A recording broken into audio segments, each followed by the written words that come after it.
Hey, it's Thomas. We're in an old shipping yard, kind of the tail end of Brooklyn. It sort of looks like a set from season 2 of The Wire, but is actually the set for seasons all of Boardwalk Empire.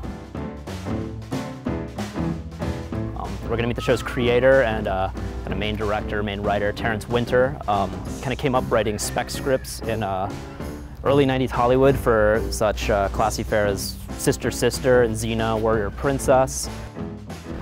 Then he became one of the main staff writers on The Sopranos and created this thing with Martin Scorsese.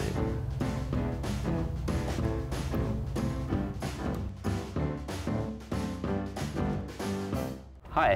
Hi. Hi, thank you for taking us out here. Yeah. What's going on today? Some sort of glue? This is, I guess, just touch up on the boardwalk. You know, these boards are actually weathered. I mean, Atlantic City is actually right on the ocean, so the whole place is weathered. Actually, when we built this, even when it was brand new, we had to weather down the boardwalk to make it look like it wasn't new because it's, you know, supposed to be the real thing.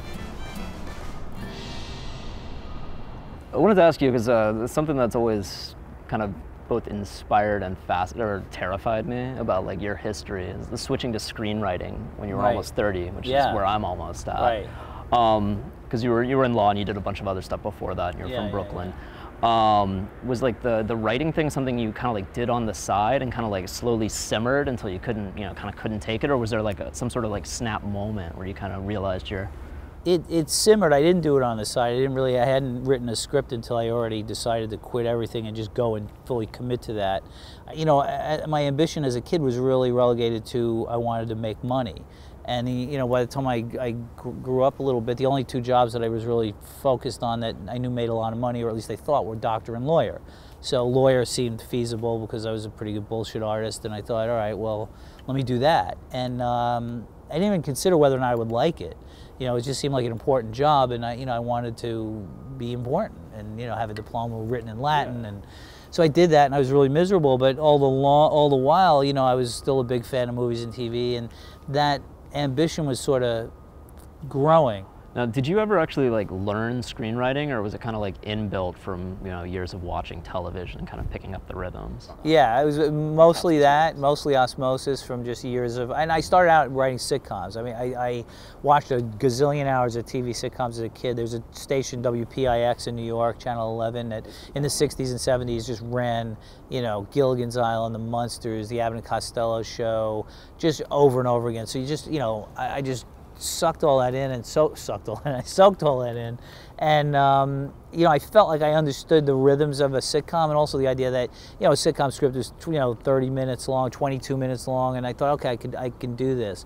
I got to LA, I went to the Writers Guild, I got actual physical scripts. I looked at how they were formatted, I think maybe read Sid Field's screenplay book and just got the basics, and then I just plunged in. I wrote a Doogie Howser spec script. That was the first thing I ever wrote. Because I had heard about a guy back in Brooklyn, his uncle knew a guy who was an electrician on Doogie Howser. I thought, oh, this is great, I'll just write a Doogie Howser, I'll get it to him, and I'll get a job on the show. And slide it under the bathroom stall? That unfortunately did not happen, but that was it. And, you know, and then I just, you know, just kept doing it from there. And I used to actually like tape sitcoms and dissect them. I'd stop, I'd watch a scene, I'd write down what happened in the scene, I'd watch the next scene, I'd write down what happened in it. And it's almost like when people do, you know, like they say they want to grow up to be an engineer, and they used to take a radio apart and put it back together. I used to do that with stories.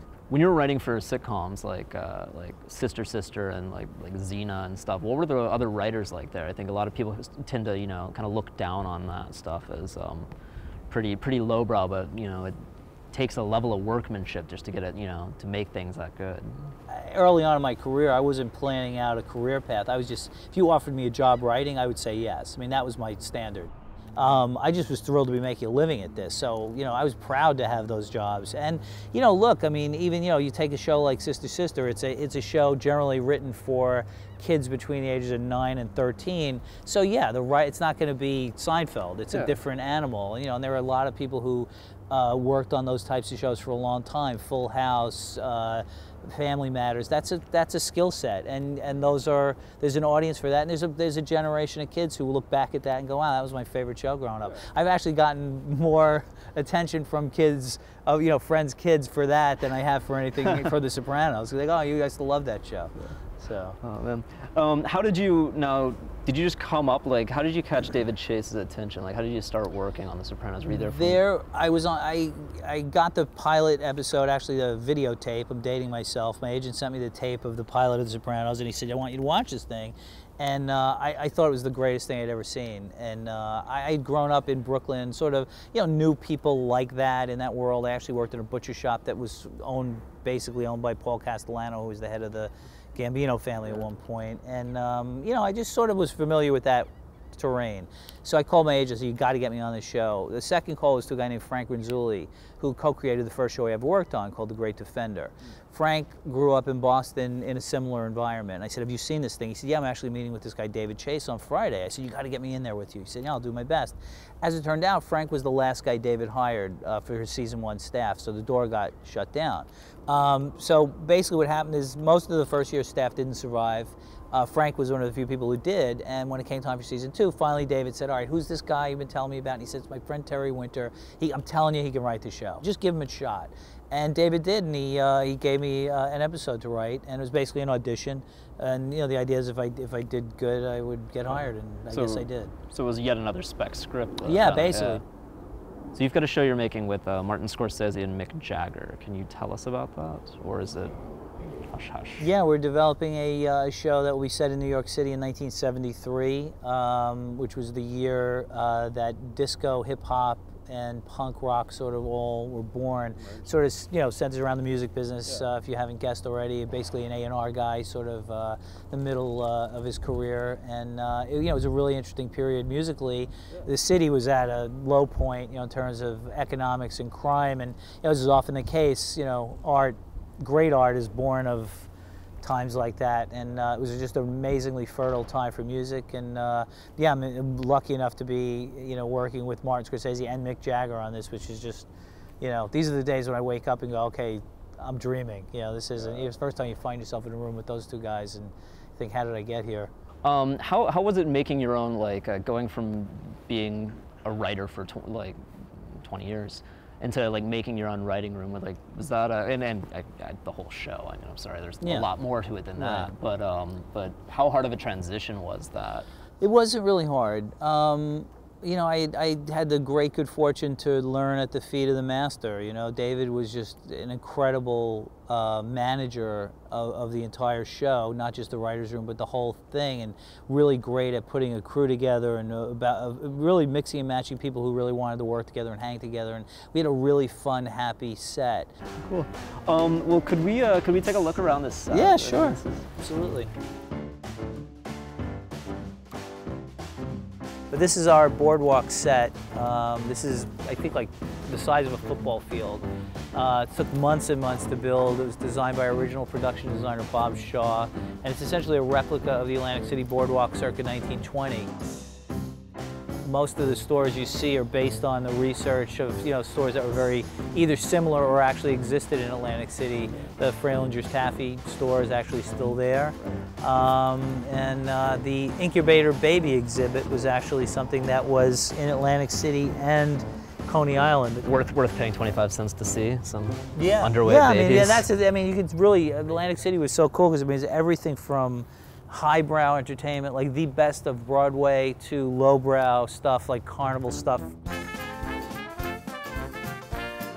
I was gonna say, how much research? I know you're fastidious about it, for the creation of the show, but in its initial inception, how much background had you done when you're bringing it to the table? Months and months of research. There were so many different components to the show. There was the World War I component with Jimmy Darmody. I've been kissing your ass since I was 12. And what about the last 3 years? I wanted to serve my country. And nearly get yourself killed. There was the prohibition component, the political component. This establishment is being shuttered for violation of the Volstead Act. It is loaded, sir. There is over 200 cases of brandy wine and champagne. pop culture. There were so many different aspects of the show. What was going on in the gangster world? What was going on in Chicago?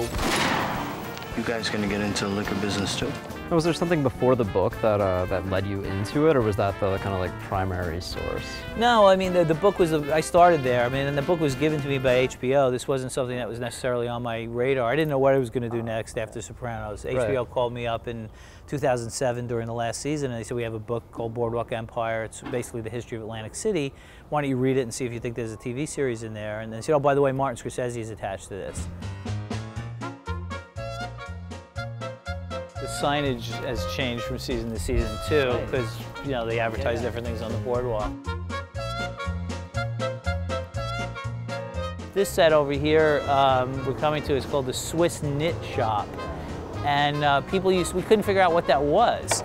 And what it is that people would rent bathing suits, and they were knit wool bathing suits. So you come out, you wear a wool bathing suit, and then give it back, and it was actually rented to somebody else. I think I'd rather spend my quarter on the preemies. Actually, the boards on this are actually, this is the level of detail. If you notice, like some of them like form an arrow facing that way and some form an arrow facing that way. If you're moving either north or south on the boardwalk, they're basically tell you which way to walk. So they're kind of like lanes. Yeah, sort of if you're heading this way, stay this side, and that way the other side. So. And that's how it is on the Atlantic City boardwalk? I never noticed that. Absolutely the same pattern. So I think one of the few psychological pressure to keep moving. Yeah, exactly. And head in the right direction. One of the few things that we purposely changed was the fact that our benches face toward the ocean. In Atlantic City, they actually face toward the boardwalk, so people would actually watch each other promenade and in their Easter bonnets and stuff. But we figured, in modern day, you want to look at the ocean, and even though we don't have an actual ocean, we put it in later digitally. This is the Ritz-Carlton set where Nucky lives and has his offices. He actually lived in the real Ritz-Carlton in Atlantic City, but the real Ritz-Carlton was one of the few really kind of boring looking structures. It didn't really have anything special about it. So we cheated a little. We took another hotel, whose name I can't remember, and said, well, we'll call that the Ritz-Carlton because nobody really knows, because it just looked more fancy. So built it out, and a little more like befitting a guy like Nucky.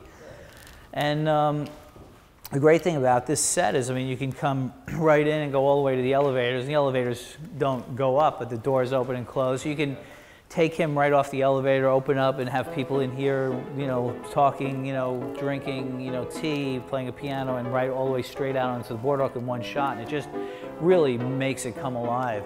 It's also, you remember, this factored in pretty heavily in season 1, the Belle Femme dress shop, and this same thing. This is, you can walk right in there and have people interacting and looking through the window, and it just gives life, that goes far beyond your normal set. And just again, the level of detail from our production design is just, everything just looks so well. And see, this chandelier is like, it's amazing.